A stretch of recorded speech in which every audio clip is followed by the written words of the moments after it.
Hi guys! Magandang gabi! Welcome back po dito sa Gandara SIU channel for showbiz update. Andito na naman nga po akong muli nagbabalik. Ang nagmamaganda ninyong kachismosang Kim Pao, wala na pong iba. Ang lokarekta si Gandara upang maghatid sa inyo ng latest update and fresh happenings patungkol kina Kim Chiu and Paolo Avellino. And para nga sa gabing ito, ang tatalakayin natin ngayong gabi ay patungkol dito sa Loyalty Award na kung saan na ba may nasasagap tayong chika. Na wish na si Kimi hindi po umattend sa Loyalty Award. Bakit?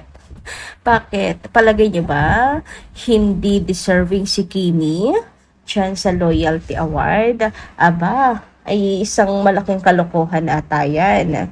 So, ayun, lalo na ngayon na super luwag na. I mean, hindi naman, ano pa rin naman, madami pa ng schedule si Kim, but unlike dati na may taping pa. Ngayon ay tapos na yung taping, so may oras si Kim talaga na umattend. Kaya imposible yung sinasabi nila and why ganyan sila kay Kim. Kakabastos naman, 'di ba? Isa si Kim sa napaka-loyal na artist ng ABS-CBN. Anyway, bago tayo mag-start guys, sa mga hindi pa nakaka-subscribe sa ating channel, maaari lamang na i-click po ninyo yung subscribe button natin at notification bell na nariyan sa baba upang kayo ay maging updated at ma-notify tuwing may bago tayong chika at balita hinggil sa Kim Pao. Basta mga balita na may kinalaman kina Kim Chiu and Paolo Avellino, sagot na nga po natin yan. And eto na nga, pag-usapin natin ang tungkol sa Loyalty Award. So, eto yung nasagap natin, chika. Sabi dito ni L, bakit may mga nababasa ako na some are wishing na sana hindi umattend si Kimi sa Sunday to accept the Loyalty Award? Okay lang kayo? It's only decent and right for her to attend and receive that award at her convenience. Her loyalty to Star Magic, most special to ABS-CBN, needs to be show. Ay, hindi na pala natin hindi na show more. But anyway, ayun na nga. Totoo na dapat lang na i-receive ni Kimi yun. At dapat umattend si Kim Chiu. 'Di ba?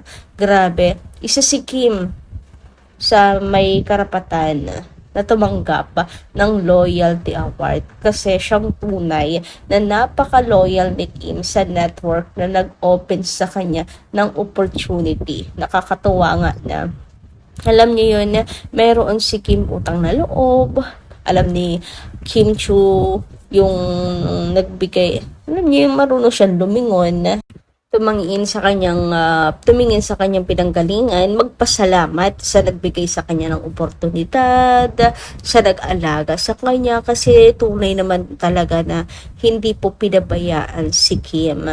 Kaya ang loyalty niya ay nasa ABS-CBN talaga na, alam niyo yun, dumaan sa malaking pagsupok, nagsara and all, pero nananatili, content creator na lang sila, but nananatili na nakatayo because nananatiling matatag ang ABS because of mga artist na talagang hindi rin po sila iniwan, kagaya ni Kim. So, ano yung karapatan nila na mag-wish na wag umattend si Kim Chiu doon? Para saan yung wish na wag umattend? Nakakabastos naman na para bang alibay na lang yung wag umattend, na wish na sana wag umattend. Bakit may pasanang wag umattend? Pansariling kapakanan na naman yan because of inggit. Hindi kayang makita si Kim na umi-slay, na may bagong achievement, ayan. Well, baka yan yung reason talaga kung bakit ayaw nalang umattend si Kim. Kasi may ganap na naman siya, bida na naman si Kim, siguro ang sakit sa mata nila na bida na naman si Kim. Bakit? Anong problema? 'Di ba? Inggit lang kasi kayo. Inggit kasi umiiral sa inyo. Pero kung masaya kayo sa achievements ng iba, kung masaya kayo sa kapwa ninyo at wala kayong inggit, hindi nyo yan mararamdaman. Kaso, nangingibabo na naman ata ang inggit ninyo Kaya pati dito sa loyalty award ayaw nyo na umattend si Kim Chiu. Wala kasi akong nakikitang reason para wag umattend si Kim doon, na i-wish na wag umattend. Bakit? Ikapapahamak ba ni Kim kung umattend siya doon? Sigurado ayaw nyo lang makita si Kim Chiu na nagniningning na naman. Anong gagawin? Maningning na bituin talaga si Kimi ngayon na wala kayong magagawa dun para pigilan. Sa mahal siya ng mga tao sa in demand talaga si Kim Chiu ngayon sa loyal talaga si Kim Anong gagawin? Loyal talaga siya. So, talagang may award yan si Kim Chiu. Anyway, dumako naman tayo dito sa komento ni Ma'am Virgie Gatchalian. Magandang gabi. Sana bigyan ng kalinawan ni Kim at Paulo ang mga issue tungkol sa ayaw na raw ni Paulo ituloy ang mga projects nila ni Kim, pati yung alibay ngayon. Bakit pinapalabas nila na si Kim ay sobrang kawawa na naman? Magagawa ba ni Paulo na maiwan si Kim sa ere? Ganda, parang sasabog ang ulo at dibdib ko sa sama ng loob. Naku, Ma'am Virgie, yan na naman tayo. Hindi, charot. So, bigyan natin ng kalinawan yung tungkol dito sa sinasabi niya na ayaw na raw ituloy ni Paulo yung projects nila ni Kim. Unang-una, yung doon sa The Alibay na ayaw na raw ituloy. Paano pong itutuloy? Itapos na nga. Natapos na nga yung taping. May happy ending na nga. Sa lumabas na na BTS. Ma'am, so dun palang fake news na sa mga issues na ayaw na raw talaga ni Paulo yung ituloy, mga projects. So, ibig sabihin may mga projects pang paparating kina Kim and Paulo pero ayaw na tanggapin ni Pao. Imposible, kay Pao kasi nanggaling. Na-vlog ko na to nitong nakaraan. Latest na sinabi ni Paulo kung meron pa mang iba na paparating. So, gusto niya, niyayakap ni Paulo ang opportunity na magkaroon pa ng project with Kim. So, saan galing yun? Diba? Saan kayo maniniwala, Ma'am Virgie? Sa sinabi ni Paulo or sa chismis? Ako kasi sa sinabi talaga ni Paulo, panatag ako sa sinabi ni Paulo na ibig sabihin, gusto pa niya ng next project with Kim Chiu. And siya na mismo nagparinig sa management na baka naman, 'di ba? So ayun. And bakit pinapalabas sa sobrang kawawa naman si Kim? Wala naman po ata nagpapalabas nun, basher lang. Yung mga Kim Pao fans, wala naman. Mga bashers lang na kunyari kawawa si Kim kay Paulo kasi si Paulo wala daw pakialam. Alam niyo yun, mga gawain ng mga bashers.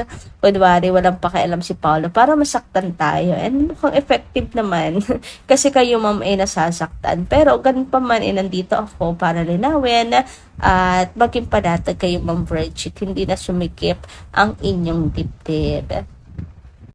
And madagdag ko lang po, noon pa man, inunahan na ni Paulo na sinabi niyang hindi siya magsasawa na makatrabaho si Kim. So bago pa man yung mga issue, bago pa man lumabas yung ayaw na ni Paulo kay Kim, nauna nang sinabi ni Paulo na hindi siya magsasawa na makatrabaho si Kim. So dapat pumasok na agad yun sa isip nyo at na nasabi niyo sa sarili niyo na ay fake news niyan. Kasi inunahan na yan ni Paulo Avellino. 'Di ba? Inunahan na nga ni Pao, nadadala pa rin kayo sa mga bashings.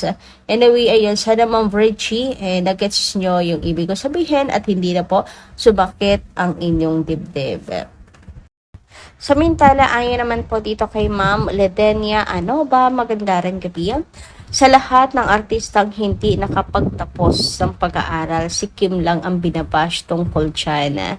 Hindi ba na nakita nila yung iba dyan or nagawa nila yan dahil super inggit lang kayo, mga bashers ni Kim, dahil mas pinili ni Pao na makatrabaho. So, ayun.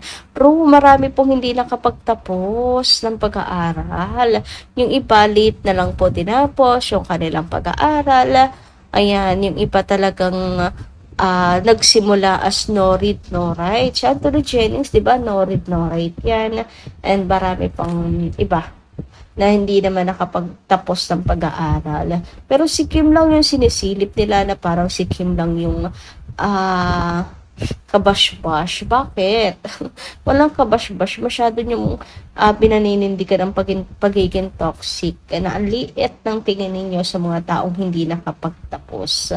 Nako, grabe naman yan. Ganyan lang din naman, tama nga si Marian Rivera. Sabi ni Marian,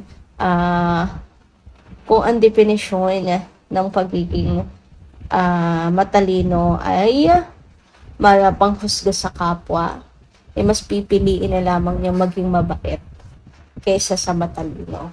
So true naman, di ba? Matalino ka nga, wala ka namang manners.